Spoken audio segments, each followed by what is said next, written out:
Happy New Year, Mr. and Mrs. America, and all the ships at sea. Greetings from Tonopah.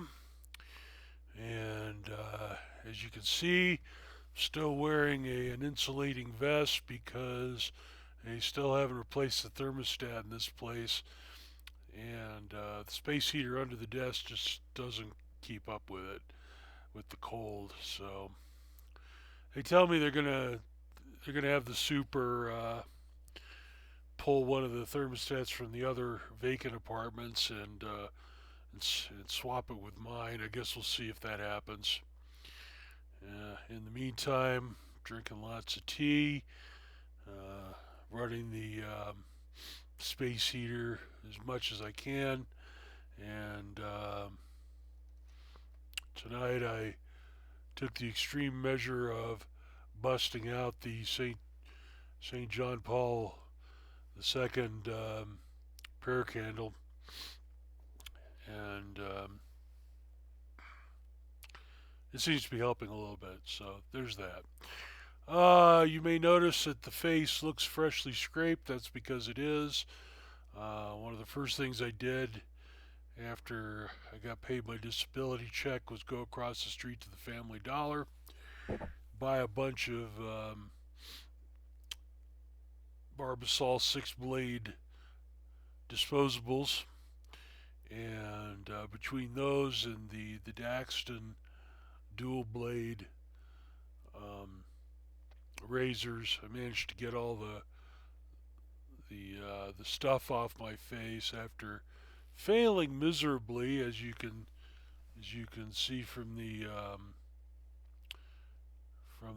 large bloody spots here, to get it done with the straight razor. Now, um, I have come to the conclusion that in addition to my ineptitude at wielding the straight razor, which resulted in the holes in my face, I got the wrong kind of razor. The the straight razors that little brother Carlos was talking about, those are the long bladed deals that you'll see quite often in Western movies starring Clint Eastwood, Charles Bronson, and the like.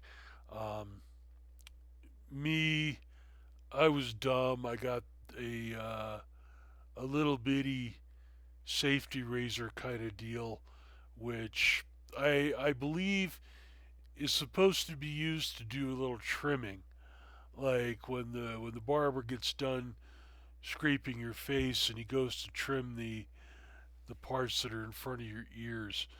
Um, Except that this particular straight razor doesn't even do a good job of that. So we're going to be sticking with the Barbasol products, and since they usually last me a couple of shaves, it's not a bad deal. So in the meantime, yeah, I sliced open my face pretty good.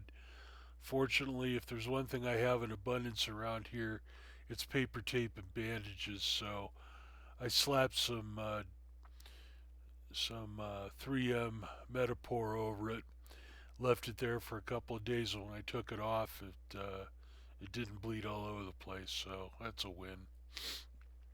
And a day or two after that, I went after my face with the Barbasols, and they took out all the hair without removing the scab. So yay. Um, I'm at the stage of tax season where I am going online, opening my email, seeing that no one has sent me anything or has anything to say to me, and logging back off again.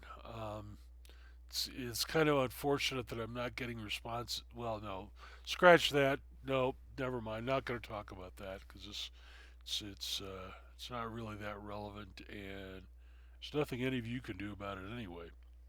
So, um, so what have I been doing?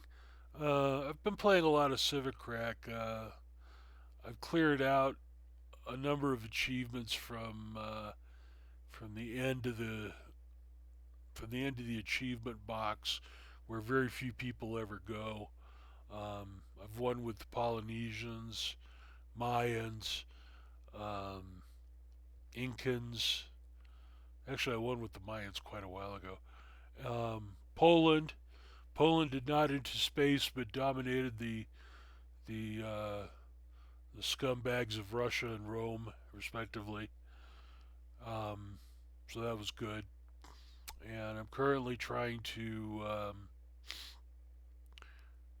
beat the game as King Harold Bluetooth, who is, besides his career in Viking, is well known as the as a medieval electronics engineer, which is why we call it Bluetooth connections.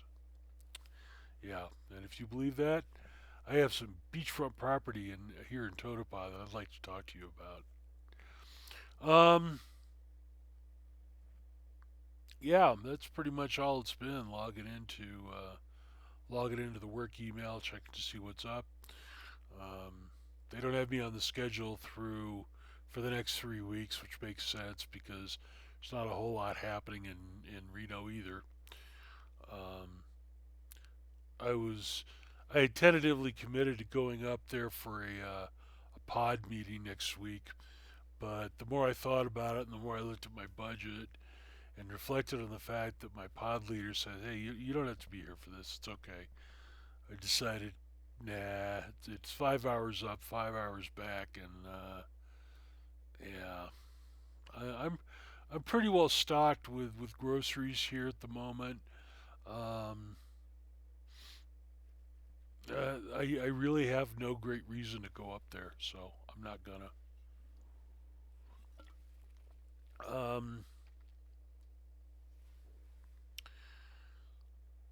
in other news, I picked up one of the two anthologies from Bain, which has one of David Drake's last stories in it. Um, Robo Soldiers, thank you for your servos. Is It's a pretty good collection. Um, the problem with anthologies, of course, is that there's usually like two or three really good stories in there, and one or two awful stories in there, and the rest of it is just kind of like, okay, this is okay. Um, this one, unusually enough, had was easily 50% good stories. I don't think there were any clunkers in there, and I'm pretty happy to have gotten more than what I paid out of it. Um, I also ordered the winter issue of Cersova, partially because it has a story by my man in Vegas, Dan Minucci, which I'm kind of eager to check out. Um, and what else have I got on the way? Most recent issue of Comey Can't Communicate, which has a really impressive piece of cover art showing the the main female characters in the sauna. The truly amazing part about this cover, which you will see if you look it up on Amazon, is that Class President Kyoko Isagi, the Iron Woman, is dressed in what appears to be a latex suit, and Isagi is not sweating a drop. I submit to you that this is not humanly possible, except for Isagi. So, yeah, I'm kind of looking forward to that. Also, after taking a month off because of cash flow issues, I also ordered another volume of Klaus Schulz's La Vie Electronique. This will be number 13, so I've only got about, what, 17 to go, I think? I don't know. Anyway, it's mostly been good stuff. Um, there have been a couple of albums which either have an excess of Arthur Brown or or worse yet, some operatic stuff. And and it's not my thing. So I'm probably gonna have to go through my collection of Klaus Schulze on Winamp and curate it a little bit. Get rid of the operatic stuff. Get rid of the Arthur Brown screeching, and carry on from there. So you know,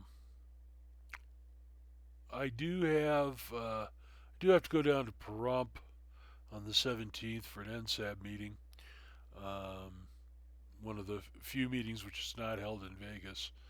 Um, and that meeting runs from 4 to 8 as they usually do. So the plan is to drive down to Pahrump, check into the Golden Pahrump, which is an affiliate of the Strat and Arizona Charlies and all that good stuff, and go to the meeting, come back, crash, and get up bright and early the next morning because I have a wound care appointment at 8 o'clock at the VA. Not looking forward to that. But it's got to be done, so we're going to do it. And after the VA appointment, um, probably slug down some coffee and hit the road back to Tonopah. So, and maybe towards the very, very end of the month, I'll get called up to Reno, get to pack the big suitcase, saddle up, and head on out. Yeah.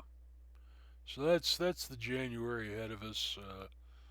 We'll see if it turns out the way I expect it will, or whether Murphy, that lover of pranks and unfortunate surprises, pops something on me. Guess we'll see.